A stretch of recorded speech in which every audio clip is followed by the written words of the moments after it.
شطه کلان را از دوستت میخوری، زیرا سیستم محافظت را بر مقابل دشمن آماده کرده ای، نه این که بر مقابل دوست. دوستم، وقتی که کارت می افتد درم را تق تق مکن، زیرا در عادت ما در کشاده را تق تق نمی کنند. در ما برای دوستان میشه کشاده است. اگر رفیقت با کمبودی روبرو شده باشد، از آن نپرس که کمک لازم است، بلکه راه موافقی برای کمک انتخاب بکن و آن را عملی گردان.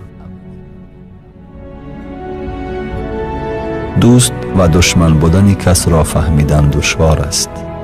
بعضا از پشت دستی میزند که در وقتش همان دست را گرفته ای. چنان دوست باید بداری که کسی از قلبت آن را دور ساختن نتواند، و چون دوست باید بداری که حتی با چشمانش تو را فریب نکند. این را هرگز فراموش مکن. نفری اگر دوستت بدارد، برای تو وقت جدا نمی کند، بلکه برایت وقت می آفرد. انسان باید حس دوستداری را اسراف نکند. هر فردی که چقدر لایق دوستداری باشد، همان قدر باید دوستداریش را کرد.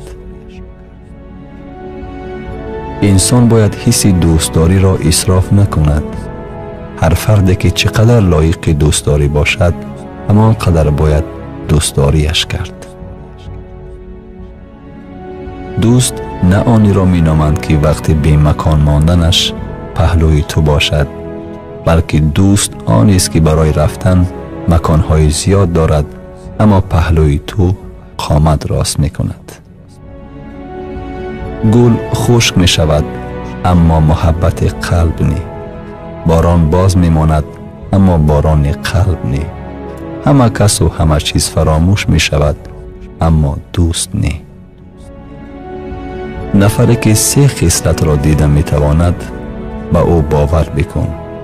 اندوه پس از خنده، محبت پس از قهر و سبب پس از خاموشی.